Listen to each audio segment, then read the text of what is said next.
Hormat kepada Bapak Kepala Pelaksana BPBD Kota Tasikmalaya, yang kami hormati Bapak Kepala Bidang Penanganan Bencana Kota Tasikmalaya, para pejabat beserta jajaran, hadirin peserta pelatihan yang berbahagia.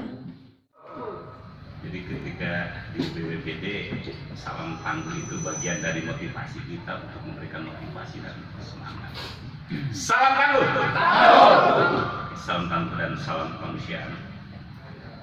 Hadirin yang berbahagia, di depo ikan ya? Ada sebagian juga yang belum ikut. Mudah-mudahan ke depan kita terus bisa berinteraksi. Dan saya izinkan menyampaikan ucapan terima kasih, kebanggaan pada bapak-bapak sebagai relawan tiap-tiap kelurahan, 69 kelurahan tuh.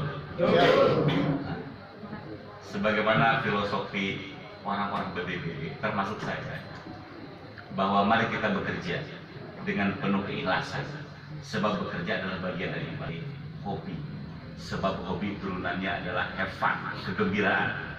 Bayangkan, sudah gembira, ibadah, nikmat apa lagi yang kalian bisa? Ya, satu-satunya OPD dinas yang tidak memiliki prestasi adalah BPBD.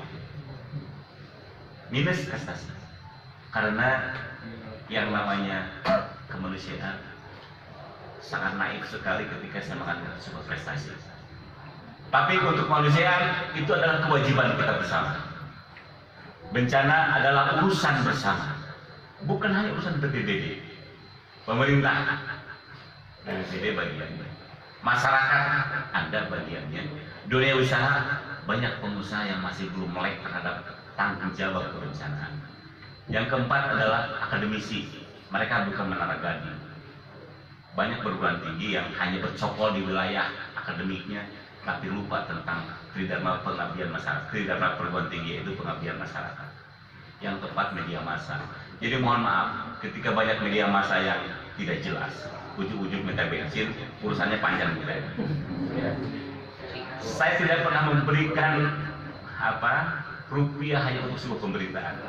Karena media massa, pers adalah punya tanggung jawab melekat dalam pentahelix. Pemerintah, masyarakat, dunia usaha, akademisi, dan media massa. Itu adalah 5 unsur yang punya tanggung jawab terhadap kebencanaan.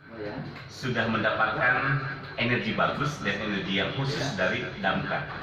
Jadi ketika Anda tadi melihat ada seorang staf saya, Pak Teddy, memakai baju biru, dia adalah orang Damkar. Di lapangannya itu kebakaran. Kebakaran adalah bencana non alam, termasuk konflik sosial adalah bencana non alam. Jadi sebetulnya kita sedang diajarkan pada bagaimana kita memberikan ruang-ruang ibadah untuk kita semua. Jadi sekali lagi, mari kita niatkan bahwa bekerja ini sebagai bagian dari ibadah. BPBD dalam rangka memberikan motivasi, peningkatan kapasitas bagi relawan. Mohon maaf kalau ruangannya seperti ini sempit, tapi yang paling luas adalah pengabdian Anda di lapangan. BPBD adalah simbol-simbol konstituen.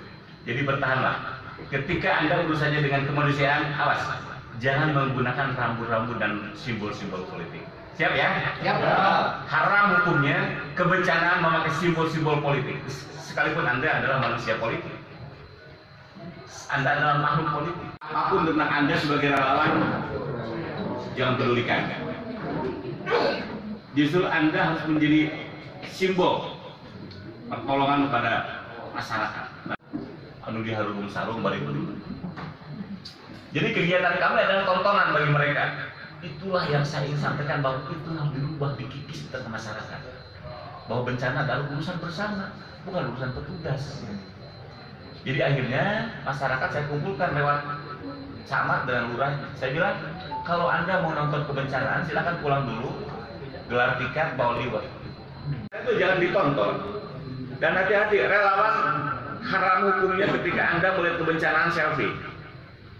Ya, sebab virus selfie ini sudah merebak kemana-mana, dari yang umurnya balita sampai ke nenek-nenek yang bau tanah. Ada kebakaran, bukan Anda memberikan pertolongan, prihatin, malah Anda selfie. Latar belakangnya adalah api yang sedang menyala. Itu sangat memprihatinkan sekali. Ada orang yang tertimpa pohon, memang duluan moto heula, selfie heula. Seolah Anda paling tahu duluan. Dan ini tidak dibenarkan bagi relawan. Sudah melarut dalam batin dan tubuh kami di Pak Kabid PB yang baru Pak Asep Sudrajat. Ini Pak Dadang kasih pencegahan dan kesiapsiagaan. Mereka adalah orang-orang yang paham terhadap bagaimana mengurus kebencanaan, bukan dengan selfie, bukan dengan foto, bukan. Jadi teman-teman, ke depan saya ingin memberikan pelatihan juga. Nanti ke Pak Tantan yang sampaikan juga ke Pak Erik. Berikan mereka pelatihan keterampilan, skill, agar expert di bidangnya. Mengumpulkan 69 relawan dari 69 kelurahan, 10 kecamatan dalam rangka pemberian informasi, peningkatan kapasitas, dan sekaligus mereka akan mendapatkan seragam baru dari BPBD. Kita ukur bajunya, sebab di lapangan bahwa kita tidak ada beda. Kita sama-sama pejuang kemanusiaan. Bahwa relawan tidak boleh kecil hati, bahwa di BPBD semua satu komando, tidak mengenal itu PNS, relawan, sebab kemanusiaan adalah urusan bersama. Musibah yang kita adalah musibah hidrometeorologi, bencana yang diakibatkan oleh cuaca ekstrim. Dan ini bukan hanya di kota Tasikmalaya saja, cuaca ekstrim ini terjadi di seluruh Indonesia. Dan kita bersyukur kota Tasikmalaya tidak terlalu parah seperti di wilayah-wilayah lain.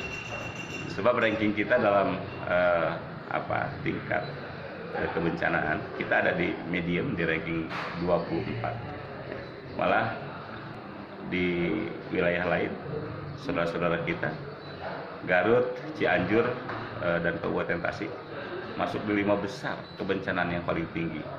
Jadi mudah-mudahan kota Tasikmalaya tidak terlalu parah, tapi untuk hidrometeorologi memang kita setiap hari selalu mendapatkan informasi kebencanaan, dan kita akan senantiasa memberikan layanan terbaik buat masyarakat. BPBD dan Damkar itu sudah satu kesatuan. Damkar adalah bidang di BPBD. Sejak tahun 2021 Damkar fusi ada di BPBD, ada bidang Damkar dan bidang penanganan bencana. Dan kenapa Damkar harus masuk ke BPBD? Sebab kebakaran adalah bencana juga, dan bencana non alam disebutnya. Sehingga dalam penanganan kebencanaan apapun kita sudah satu energi yang sama, sinergis gitu. Nah, ini pakai terkaitan tadi Bapak menyatakan bahwa di BPBD itu nggak ada prestasi, gimana tuh Pak? Saya tidak mau mengatakan bahwa urusan kemanusiaan disebut sebuah prestasi OPD. Saya akan mengatakan kami adalah OPD yang tidak memiliki prestasi. Sebab urusan kemanusiaan tidak mungkin saya katakan sebuah prestasi, tapi adalah panggilan jiwa. Ya, maksudnya mereka bukan hanya expert di bidang kemanusiaan dalam bentuk solidaritas, tingkat sosial, kepedulian sosial yang tinggi, tapi saya ingin juga mereka adalah expert di bidang penanganan kebencanaan. Mereka harus kami latihkan bagaimana penanganan kebencanaan dari ketinggian dan kedalaman tertentu dengan pengetahuan tentang vertical rescue. Lalu kita juga ingin mereka paham tentang bagaimana penanganan kebencanaan kebakaran, bahwa kebakaran itu kan bisa disebabkan oleh kelalaian manusia. Bagaimana mereka bisa mematikan api dengan apat, alat pemadam api tradisional, maupun dengan apat pemadam api ringan. Kita kenalkan juga tentang penggunaan nozzle dan sebagainya. Dan tetap mereka solid, tetap berikhtiar menjadi yang terbaik di tengah masyarakat, dan jadikan aktivitas mereka kemanusiaan sebagai sebuah hobi. Sebab hobi turunannya adalah have fun, gembira. Yang kedua, jadikan kegiatan kemanusiaan sebagai sarana ibadah. Sebab ibadah turunannya ikhlas. Setelah gembira dan ikhlas, apalagi yang kita lakukan? Sebab itu adalah sebuah target kita dalam berkehidupan.